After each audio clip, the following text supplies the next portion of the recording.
하나님 아버지, 거룩한 주일을 허락하여 주시고 우리를 감화시키고 감동시켜서 오늘도 하나님께 우리 하나님 기뻐 받으실 수 있는, 예배 드릴 수 있는 은혜 베풀어 주셨으니 진실로 감사드리고 또한 감사드립니다. 하나님 아버지, 무엇보다도 구원으로 인도하여 주시는 생명 있는 산 믿음을 허락하여 주셨으니 또한 감사드립니다. 짧은 세상을 살면서 욕심에 현혹되어서 욕심이 시키는 대로 사는 저희들이 되지 않도록 하여 주시고 참 믿음으로 영생의 소망을 가지고 광야와 같은 세상을 우리 하나님 인도하시는 대로 동행하며 살 수 있도록 은혜 베풀어 주셨으니 또한 감사드립니다. 우리를 죄 없는 자로 만들어 주시고 의롭다 인정하여 주시고 하나님과 합심된 아들이 되어서 장차 그리스도 안에서 모든 영계와 물질계의 것들이 통일되는 통일 세상이 될 때, 그때 하나님의 자녀가 되어서 영원히 하나님의 영광에 동참하며 하나님만 누릴 수 있는 그 기쁨을 함께 누릴 수 있는 하나님의 백성 삼아 주셨으니 하나님 아버지의 소망을 가지고 힘든 세상을 이겨나갈 수 있는 저희들이 될 수 있도록 은혜 베풀어 주옵소서. 날마다 하나님의 은혜가 아니고서는 견딜 수가 없는 저희들입니다.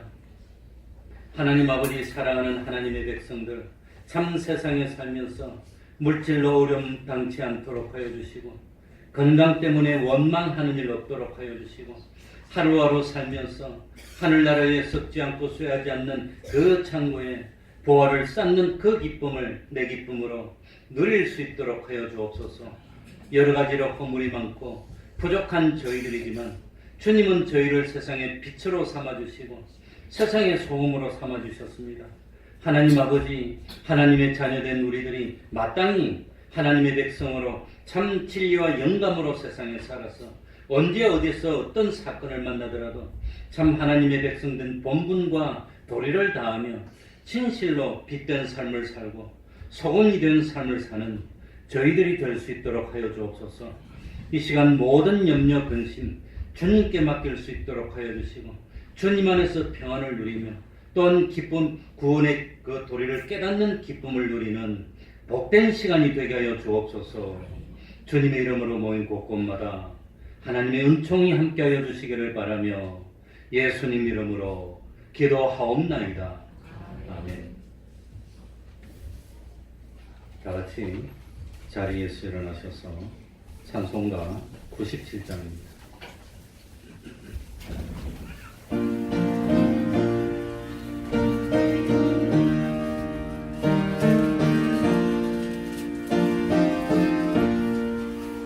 위에 계신 나의 친구, 그의 사랑 지금 나와 이름 예수 그리스도 나의 구주 나의 친구 사랑하는 나의 친구 늘 가까이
영원토록 함께하네. 아직 자 나가 되기 오노라는 나의 친구 사랑하는 나의 친구 늘 가까이 계시노라 그 사랑 놀랍도다 변함없는 나의 친구 그날이나 황금길에 그의 영광 바라보며 그의 발로 나아릴 때 만나보리 나의 친구 사랑하는 나의 친구 늘 가까이 계시도다 그의 사랑 놀랍도다 변함없는 나의 친구 사도신경으로 신앙 고백하겠습니다. 전능하사 천지를 만드신 하나님 아버지를 내가 믿사오며 그 외아들 우리 주 예수 그리스도를 믿사오니 이는 성령으로 잉태하사 동정녀 마리아에게 나시고 본디오 빌라도에게 고난을 받으사 십자가에 못 박혀 죽으시고 장사한 지 사흘 만에 죽은 자 가운데서 다시 살아나시며 하늘에 오르사 전능하신 하나님 우편에 앉아 계시다가 저리로서 산 자와 죽은 자를 심판하러 오시리라. 성령을 믿사오며 거룩한 공회와 성도가 서로 교통하는 것과 죄를 사하여 주시는 것과 몸이 다시 사는 것과 영원히 사는 것을 믿사옵나이다. 아멘. 자리에 앉으셔서 찬송가 332장입니다.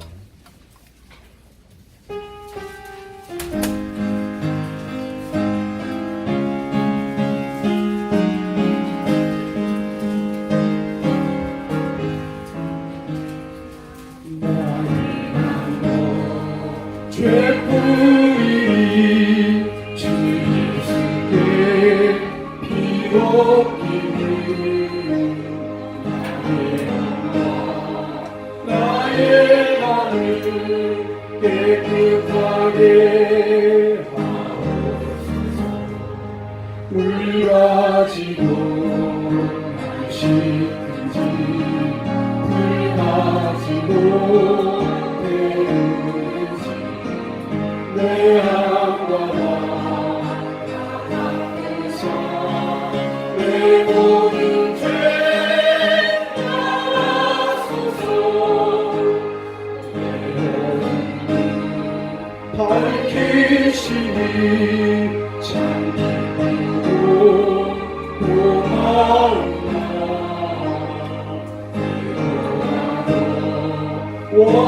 원하오는 정결함과 주옵소서. 물 가지고 날 씻든지 불 가지고 태우든지 내 안과 나가서 내 모든 죄 알아소서. 정결한 맘 그 속에서 신령하는 빛이 오니 나 어리고 눈 따지고 물 가지고 날 씻든지 불 가지고 태우든지 내 안과 나가서 내 모든 죄 알아소서. 못된 행실 다 고치고 주의 신생과 가버려도 주 앞에서 정결하고 자랑치는 불가지고 불가지고 되는지 내 안과 바닥에서 내 모든 죄 떠나소서.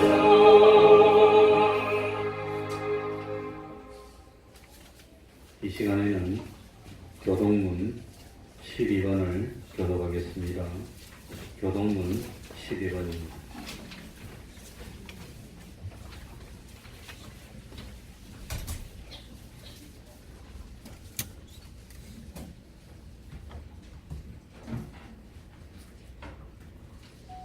교독하겠습니다. 허물의 사함을 얻고 그 죄의 가리움을 받은 자는 복이 있도다.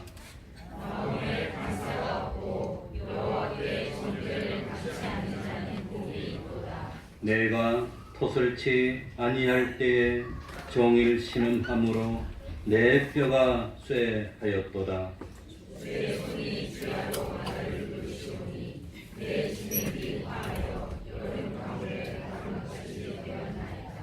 주께 내 죄를 아뢰고 내 죄악을 숨기지 아니하였더니 이로 인하여 무릇 경건한 자는 주를 만날 기회를 타서 주께 기도할지라.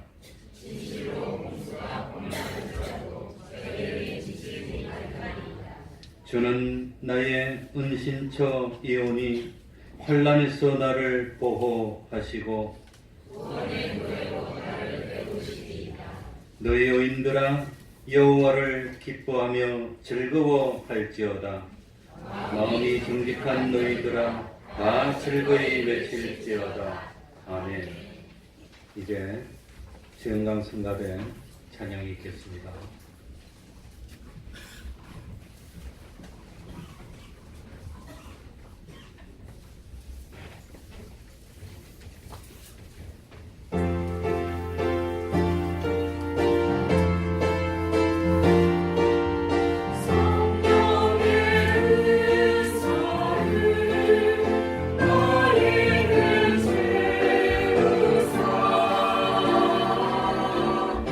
주님의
위해서 기도해 주시겠습니다. 다 같이 기도드리겠습니다.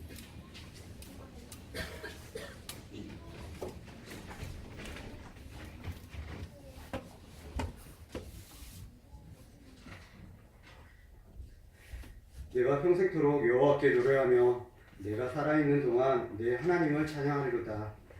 나의 기도를 기쁘게 여기시기를 바라나니 나는 여호와로 말미암아 즐거워하리로다. 아멘. 여호와 우리 주여, 주의 이름이 온 땅에 어찌 그리 아름다우지요. 기쁨으로 여호와를 섬기며 노래하면서 그 앞에 나아가게 하옵소서. 감사함으로 그의 문에 들어가며 찬송함으로 그의 궁전에 들어가서 주께 감사하며 주의 이름을 송축하게 하옵소서. 홍도의 땅에도 성령의 새바람으로 눈 녹게 하시고 땅과 산들도 반응하며 새 옷으로 갈아입는 새 봄을 허락하시고 새 날에 새 생명을 주시고 감사와 기쁨으로 출발할 수 있도록 몸과 마음을 새롭게 하여 주시니 감사합니다. 희망찬 봄을 맞아 저희들의 목자가 되셔서 저희들에게 부족함이 없게 해주시고 푸른 초장에 누이시고 쉴만한 물가로 인도하여 주시고 우리의 영혼을 소생시키시고 주의 이름을 위하여 위의 길로 인도하여 주시옵소서. 크고 작은 모든 생물에게 새 생명을 주시고 호흡을 주시고 아름답고 신비로운 자유로 변화시키시고 이 세상 만물을 통해 하나님의 지혜와 영광과 권세를 허락하신 주님을 경배하며 찬양하며 기도하며 살아가게 하여 주옵소서. 세상이 잠시 주는 부귀영화에 빠져 세상을 주인으로 모시며 살아가는 시한부 인생이 아니라 말씀과 언약으로 맺어진 영원한 주인이신 하나님만을 믿고 의지하며 동행하는 삶을 살게 하옵소서. 말씀과 찬양과 기도로 성령님과 함께 평안과 기쁨을 누리는 삶을 살게 하여 주옵소서. 메말랐던 앙상한 나무 가지마다 새싹들이 움트게 하여 주시고 황무한 이 땅을 새롭게 고쳐 주옵소서. 남북을 철직선으로 갈라놓은 비무장지대가 평화의 낙원이 되며 평화의 상징이 되게 하시고 끊어진 철도가 이어져 세계 방방곡곡을 누비며 남북이 하나 되어 미래를 준비하는 희망의 나라가 되게 하여 주옵소서. 그동안 전쟁과 핵의 위협 속에 살아온 이 민족에게 평화와 안정을 주시옵고 갈등과 분열의 늪에서 나와 화합과 통합의 길로 가게 하여 주옵소서. 가정의 기둥이신 하나님 아버지, 고난 중에 있는 가정이 있습니다. 우리 모두의 가정을 성도 위에 기도합니다. 우리 모두의 가정이 가족 간의 사랑을 나눌 수 있는 복된 가정 주옵시고 가정을 주님 인도하여 주님 따라 주님 앞에 경건한 가정 되게 하옵소서. 주님 언제나 주님 말씀 안에서 생활하며 가정을 주님 주시는 축복 속에서 사랑받는 가정으로 이끌어 주옵소서. 가족 모두가 주님 생활할 수 있도록 노력하고 가족 모두가 내 이웃들과의 기쁨을 주고받으며 가족 모두가 주님의 사랑의 말씀을 전할 수 있는 주님의 자녀들이 될 수 있도록 허락하여 주시고 지경에 지경 넓히시고 복에 복을 더하여 주시고 믿음 위에 믿음 더하여 태산을 움직일 수 있는 믿음 위에 주님 옷자락 만지는 생활 될 수 있도록 인도하여 주시고 축복하여 주시고 세상 근심 걱정 모두 사라지고 오직 주님 모시는 마음의 평강과 기쁨만이 충만케 하시오. 주님 말씀 매일매일 묵상하며 깨달으면서 살아가는 모든 가정 모든 가족들로 승리할 수 있도록 지켜주시고 이끌어 주옵소서. 이 시간 찬송을 통해 신앙의 열매가 연극에 하옵소서. 말씀을 듣는 중에 심령의 귀가 열림으로써 하나님의 세심한 음성을 듣게 하시고 죄로 가리워져 있는 심령의 영의 눈을 뜨게 하셔서 내 자신의 실존을 바로 보게 하시옵소서. 오늘 담임 위에 세우신 담임 목사님에게 말씀의 능력과 성령 충만함과 영육 간의 강관함으로 축복하여 주시고 말씀을 증거하실 때마다 살아 역사하시는 하나님의 능력이 나타나시고 주시는 말씀마다 성령의 치유와 회복의 능력이 나타나게 하여 주옵소서. 우리에게 새 자연과 새 생명을 주신 우리 주 예수 그리스도의 이름으로 기도드립니다.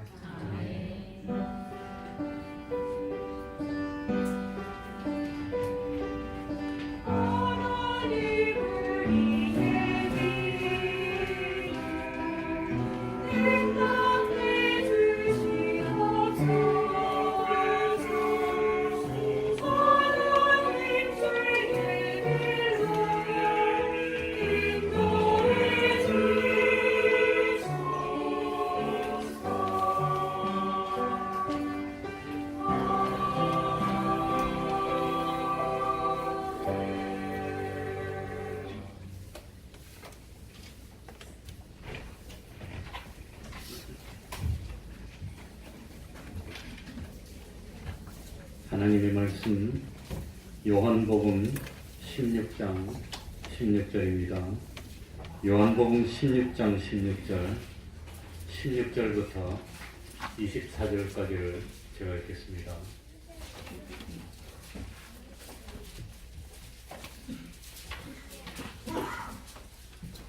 요한복음 16장 16절부터 24절입니다.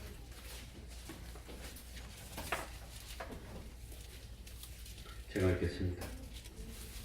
조금 있으면 너희가 나를 보지 못하겠고 또 조금 있으면 나를 보리라 하신대 제자 중에서 서로 말하되 우리에게 말씀하신 바 조금 있으면 나를 보지 못하겠고 또 조금 있으면 나를 보리라 하시며 또 내가 아버지께로 감이라 하신 것이 무슨 말씀이뇨 하고 또 말하되 조금 있으면이라 한 말씀이 무슨 말씀이뇨 무엇을 말씀하시는지 알지 못하노라 하거늘 예수께서 그 묻고자 함을 아시고 가라사대 내 말이 조금 있으면 나를 보지 못하겠고 또 조금 있으면 나를 보리라 하므로 서로 문의하느냐 내가 진실로 진실로 너희에게 이르노니 너희는 곡하고 애통하리니 세상이 기뻐하리라.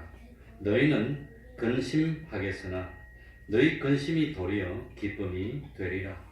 여자가 해산하게 되면 그 때가 이르렀으므로 근심하나 아이를 낳으면 세상에 사람 난 기쁨을 인하여 그 고통을 다시 기억지 아니하느니라. 지금은 너희가 근심하나 내가 다시 너희를 보리니 너희 마음이 기쁠 것이요 너희 기쁨을 빼앗을 자가 없느니라. 그날에는 너희가 아무것도 내게 묻지 아니하리라. 내가 진실로 진실로 너희에게 이르노니 너희가 무엇이든지 아버지께 구하는 것을 내 이름으로 주시리라. 지금까지는 너희가 내 이름으로 아무것도 구하지 아니하였으나 구하라. 그리하면 받으리니 너희 기쁨이 충만하리라. 아멘.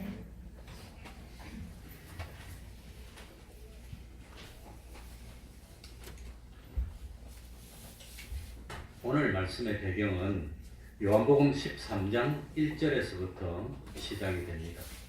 요한복음 13장 1절에 보시면 6월절 전에 예수께서 자기가 세상을 떠나 아버지께로 돌아가실 때가 이런 줄을 아시고 세상에 있는 자기 사람들을 사랑하시되 끝까지 사랑하시니라. 예수님은 자기가 세상을 떠나서 아버지께로 돌아가실 때가 이런 줄을 아셨습니다. 이제 불과 몇 시간 후면 예수님은 십자가를 지기 위해 잡히게 됩니다. 잡히고 나면은 예수님은 채찍으로 심한 매를 맞고 고통을 당하게 될 겁니다. 머리에는 가시로 만든 멸류관을 쓸 겁니다. 예수님은 사람들의 조롱과 멸시를 받으면서 십자가에 달릴 겁니다. 예수님의 손과 발에는 굵은 못이 박힐 겁니다. 예수님의 허리는 날카로운 창으로 찔릴 것입니다. 예수님은 세상의 모든 죄를 담당하시고 십자가를 지셔야 되기 때문입니다. 그런데 이 모든 사실을 예수님은 알았습니까? 몰랐습니까? 알고 있었다고 합니다. 알고 있지만 그럼에도 불구하고 예수님은 세상에 있는 자기 사람들을 사랑하시되 어떻게 사랑했지요? 끝까지. 어떻게 해요? 끝까지. 여기 예수님의 태도하고 예수님의 제자들의 태도하고 어떻게 대조가 됩니까? 예수님의 제자들은 예수님이 지금 어떤 고통을 당하실지, 어떤 어려움을 당하실지 거기에는 전혀 관심이 없다는 겁니다. 예수님의 제자들은 어디에만 관심이 있습니까? 자기들이 어떻게 될까? 거기에만 관심이 있는 겁니다. 그런데 예수님은 자기가 당할 고통과 어려움에는 전혀 신경을 쓰지 않고 오로지 슬픔과 근심에 쌓인 누구들만 위합니까? 제자들만 위했다는 겁니다. 그러니 예수님은 제자들만 위했고 제자들은 자기들만 생각하는 예수님은 죽든 말든 고통을 당하든 말든 그건 신경 못 써. 나는 어떻게 될까? 이것만 생각하고 있다고 하는 겁니다. 예수님은 왜 우리를 위하여 줍니까? 예수님은 우리들이 시험에 들지 않고 영광스러운 구원을 이루어 나가기 바라기 때문입니다. 예수님이 항상 우리 곁에 계시면서 우리를 위로해 주시는데도 불구하고 우리가 계속해서 슬픔과 근심에 쌓여 살아간다면 그건 예수님이 기뻐하는 원하는 바가 아니라고 하는 겁니다. 그래서 오늘 내용도 예수님이 십자가를 앞두고 제자들을 뭐하는 내용이지요? 위로하시는 내용입니다. 위로하시는. 우리 16절부터 한번 같이 읽어 나가겠습니다. 조금 있으면 여기 조금 있으면이 무슨 뜻일까요? 뭘 의미할까요?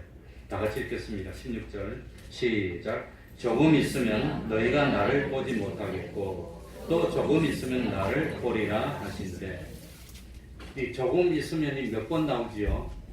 2번 나옵니다. 2번. 조금 있으면 제자들이 예수님을 보지 못하게 됩니다. 왜 그렇지요? 좀 있으면 예수님이 어떻게 되니까? 죽을 거니까. 그래 우리 함께 집회도 하고 함께 하던 우리 목사님 이동영 목사님이 죽기 전에 그 호스피스 병동에 있을 때 다들 찾아가서 그 서로 빵도 같이 먹고 저도 차도 같이 마시면서 이야기를 했습니다. 조금 있으면 목사님도 죽고 난 계속 살기로 살아서 그냥 마지막에 인사하는 것 같다고 아마 그러고 안수하고 나왔는데 난 눈물이 나가지고 혼났습니다. 다른 목사님들도 물어보니까 호스피스 병동에 있을 때 가가지고 호스피스 병동에 있어도 팔다리가 멀쩡하고 몰핀 맞으니까 아프지도 않고 뭐 괜찮으니까 같이 빵 먹고 차도 마시고 같이 걸어 다니고 이랬어요. 이러면서 이 목사님하고 이 세상에서 마지막인 것 같다고 압수하는데 그러고 조금 있으니까 목사님 죽었어. 다 장사 지냈습니다. 그러니 조금 있으면 예수님은 십자가를 지고 돌아가실 것이기 때문에 제자들이 보지 못한다고 하는 겁니다. 물론 지금은 예수님이 제자들과 함께 있습니다. 그러나 6월절 만찬이 끝나고 그날 저녁이 지나면 예수님은 제자들과 함께 겟세마네 동산으로 갑니다. 예수님은 십자가를 앞두고 참 피땀을 흘리면서 기도합니다. 그 다음에 참 사로잡힙니다. 이 사로잡히면 제자들은 다 예수님을 배반하고 버리고 도망갈 겁니다. 그리고 예수님은 빌라도의 법정에서 말도 안 되는 불의한 재판을 받고 마침내 사형 선고를 받고 십자가를 질 겁니다. 이 모든 일이 불과 몇 시간 안에 앞으로 6시간 안에 다 이루어진다고 하는 겁니다. 그래서 예수님은 제자들이 조금 있으면 너희가 날 보지 못할 거다.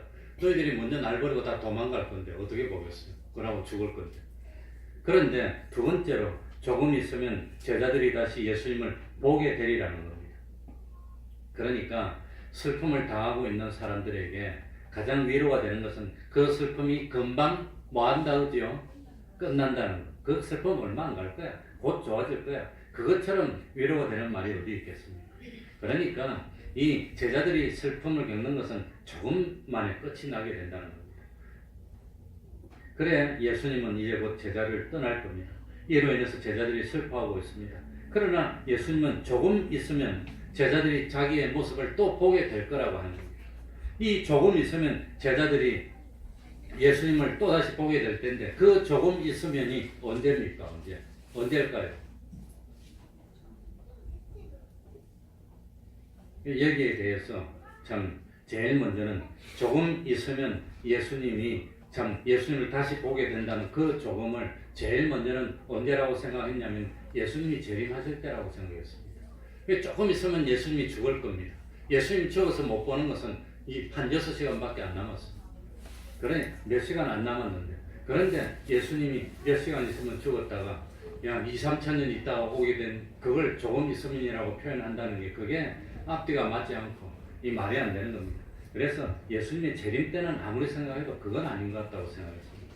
그럼 두 번째는 뭐라고 생각했냐면, 이 예수님이 좀 있으면 십자가를 지지만, 십자가를 지고 난 뒤에 며칠 만에, 3일 만에 부활해서 나타나면, 그때 예수님을 또 제자들이 보게 될 테니까, 이 조금 있으면 제자들이 보게 된다는 것이 부활을 말하는 것이 아닐까 생각했는데, 부활을 말하는 것이라고 생각하면 말이 될 것 같아가도 그게 말이 안 돼요.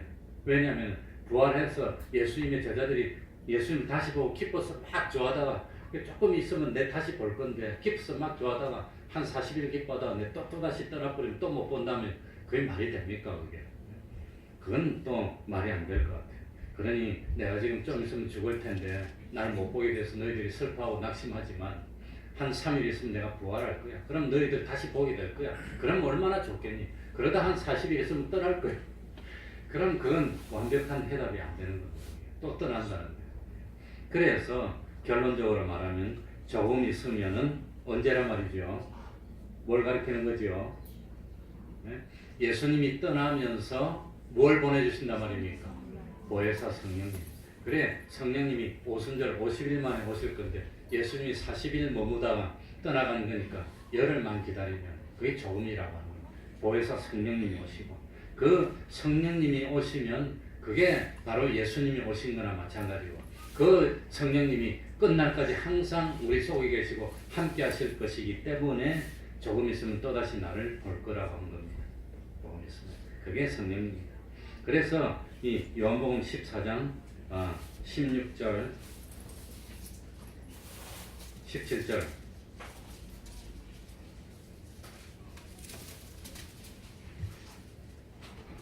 보면은 내가 아버지께 구하겠으니 그가 또 다른 누구를 보혜사를 너희에게 주사 영원토록 너희와 어떻게 하시리니 함께 있게 하시리니 저는 누구의 영이라 진리의 영이라 세상은 능히 저를 받지 못하나니 이는 저를 보지도 못하고 알지도 못함이라.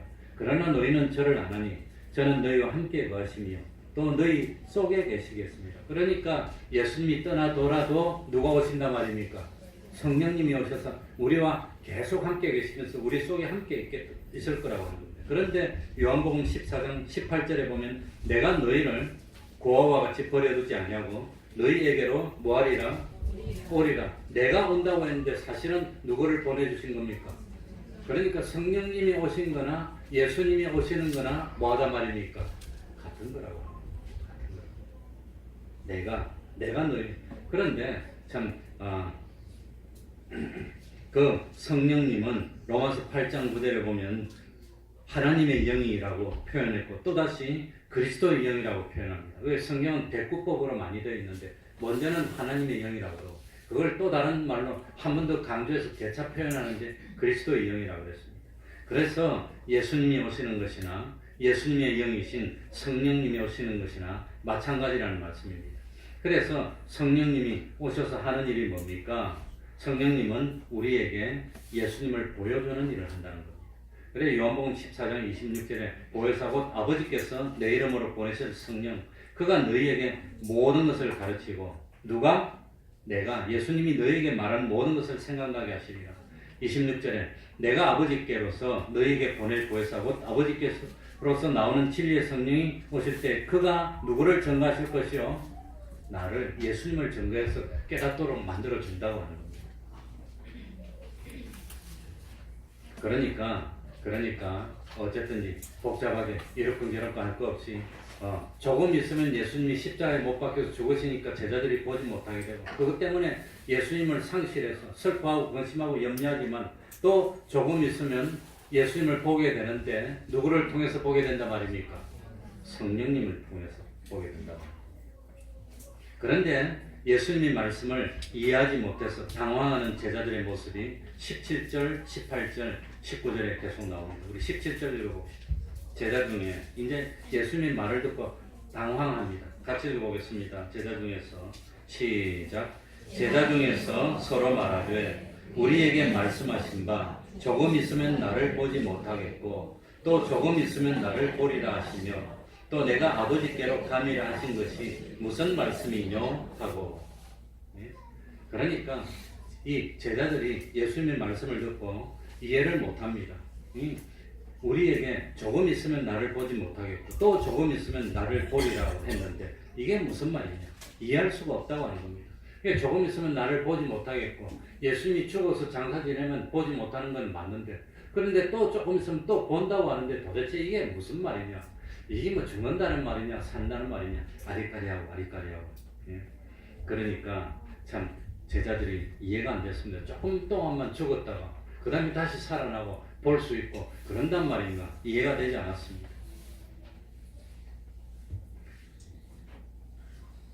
그런데 그래서 이 요한복음 16장 12절에 보면 예수님이 이렇게 말합니다. 뭐랬지요?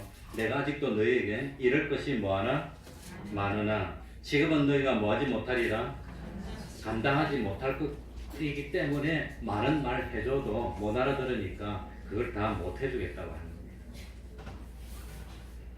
그래서 그 제자들은 이해를 못하면서 18절에 보면 제자들끼리 수군거립니다. 우리 18절 제가 또 말하되 조금 있으면 이러한 말씀이 무슨 말씀이뇨 무엇을 말씀하시는지 알지 못하노라 하거늘. 조금 있으면 이러한 말씀이 무슨 말씀이뇨 무엇을 말씀하는지 알지 못하겠다. 도대체 이 말이 무슨 뜻인지 그걸 제자들이 몰랐습니다. 그러면서 이 제자들은 예수님의 죽음에 대해서는 이해를 하지 못하고 관심이 없고 또 예수님이 참 핍박을 받고 제사장들과 장로들에게 이 고난을 당하고 죽어야 될 것에 대해서는 거기에 대해서는 아무런 염려가 없고 제자들은 누구만 염려하고 있습니까? 자기만 염려. 우리 예수님이 없어지면 우리가 어떻게 될까? 나는 어떻게 될까? 우리 앞날이 어떻게 될까? 그것만 염려한다는 겁니다. 그러나 예수님은 세상을 떠나실 때가 되신 줄 알면서도 제자들을 끝까지 뭐 해주셨습니까? 사랑해 주셨다고. 그게 예수님의 사랑입니다. 그래서 19절에 보면 예수께서 그 먹고자 함을 아시고 가라사대 내 말이 조금 있으면 나를 보지 못하겠고 또 조금 있으면 나를 보리라 하므로 서로 뭐 하느냐? 문의하느냐. 그러면서 이제 20절에 보면은 비유를 하나 들어서 설명해 주면서 제자들에게 가르쳐 주고 있습니다. 20절을 우리 같이 읽어봅시다. 내가 진실로 같이 읽겠습니다. 시작. 내가 진실로 너희에게 이르노니 너희는 곡하고 애통하리니 세상이 기뻐하리라. 너희는 근심하겠으나 너희 근심이 도리어 근심이 무엇이 되리라? 기쁨이 되리라. 그래, 여기서 제일 주목할 것은 이 20절에 보면 주어가 누굽니까? 주어가 누구지요? 내가입니다. 내가. 말하는 주체가 내가입니다. 이게 중요합니다. 옛날에 구약시대의 선지자들은 자기가 말하는 출처를 바뀌면서 누구께서 가라사대? 구약에 여호와께서 가라사대. 자기 말입니까? 하나님의 말입니까? 하나님의 말인데 예수님 자신이 하나님이기 때문에 여호와께서 가라사대 그럴 필요가 있습니까? 없습니까? 없어요. 그러니까 내가 진실로 너희에게 이르노니 내가라고 했다고 하는 겁니다. 내가. 그러니까 내가 예수님이 말씀하시기를 제자들이 뭐 하게 될 거라고 했습니까? 곡하고 애통하겠으나 이 예수님이 함께 있을 때는 예수님만 믿었어. 예수님만 의지했어. 예수님만 있으면 뭐든지 다 해결해줘. 배가 고프면 그냥 빵도 만들어주고 물속에 빠져있으면 건져주고 풍랑이 일면 잔잔하게 만들어주고 세금 낼 돈이 없다 그러면 물고기 잡아서 입을 열었더니 한세계에서 그거 같아. 예수님만 있으면 해결되는데 예수님이 없어져서 얼마나 막막합니까? 얼마나 기가 막힙니까? 얼마나 참 어렵습니까? 그래서 제자들이 애통하고 곡할 때인데 제자들이 애통하고 곡하는데 누구는 좋아한다 말입니까? 20절에 보니까 누구는 좋아하겠으나 세상이 기뻐하리라. 세상 사람들 예수님을 십자가에 못 박으려 했던 세상은 누구 안에 있으니까? 악한 자 안에 있으니까 마귀 안에 있으니까 그 마귀들은 이겼다고 좋아하고 기뻐할 거라고 하는 겁니다. 그런데 곧이어서 반전이 일어납니다. 너희는 근심하겠으나로 끝나면 그건 참 실패 같겠지만 너희 근심이 도리어 뭐가 되리라? 기쁨이 된다는 겁니다. 기쁨이. 그래서 예수님이 떠나는 것이 더 좋다고 합니다. 한때는 제자들을 슬프게 만들었던 바로 그 십자가가 이제는 기쁨의 원천이 된다고 하는 겁니다. 이것이 예수님이 말씀하신 바 또 조금 있으면 두 번째 될 일입니다. 두 번째. 예.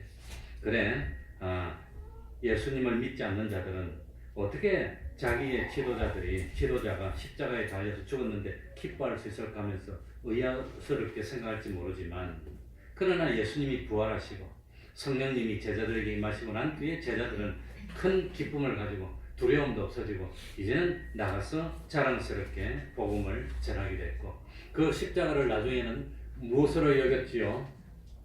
갈라디아서 6장 14절에 보니까 십자가를 무엇으로 여깁니까? 자랑으로, 영광으로.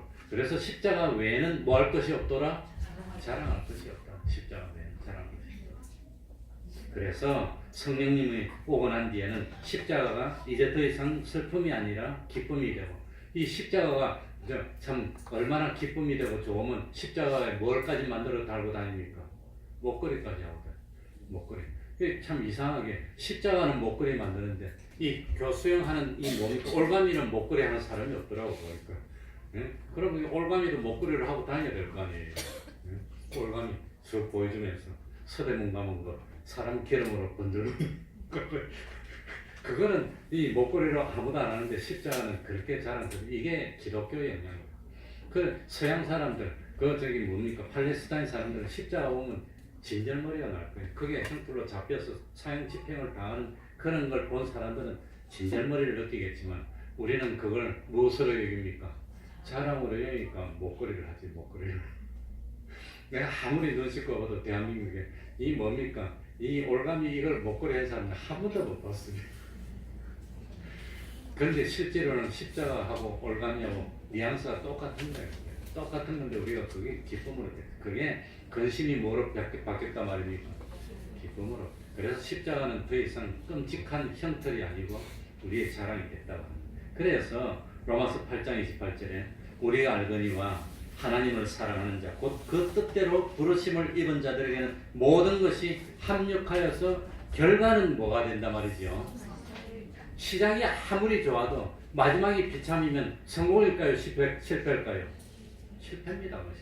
그런데 참 시작이 아무리 미약하고 안 좋아도 마지막 결말이 좋으면 성공입니까? 실패입니까? 성공입니다. 성공. 그래서 십자가가 지금 우리에게는 성공이 된 겁니다.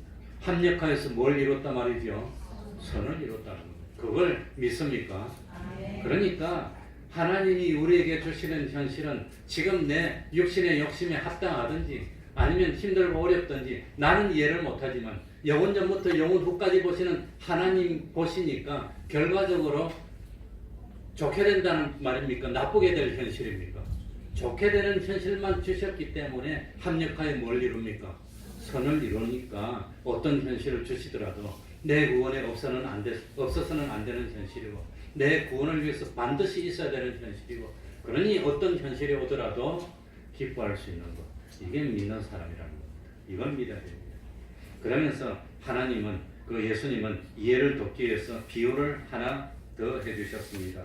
비유를 하나 해주셨는데 여기 21절에 뭐라고 했지요? 여자가, 같이 읽어봅시다. 시작. 여자가 해산하게 되면 그 때가 이르렀으므로 근심하나 아이를 낳으면 세상에 사람 난 기쁨을 위하여 그 고통을 다시 기억지 아니야. 그러니까 이 아이를 낳기 전에 여자들이 얼마나 두려워합니까? 내이 다른 건 모르겠고 우리 김동영 선생님이 지금 여기 없지만 나한테 전화가 왔어요. 자기 출산이 임박했는데 빨리 와서 기도 좀 해달라고 그래가지고 저 곽생로 가니까 그 출산하기 몇 시간 전에 앉아가지고 있더라고. 그래 기도를 해달라 해서 기도를 해주는데 손을 딱 붙잡고 기도하려고 손을 딱 붙잡더니 이러고 있더라고요. 누가? 진짜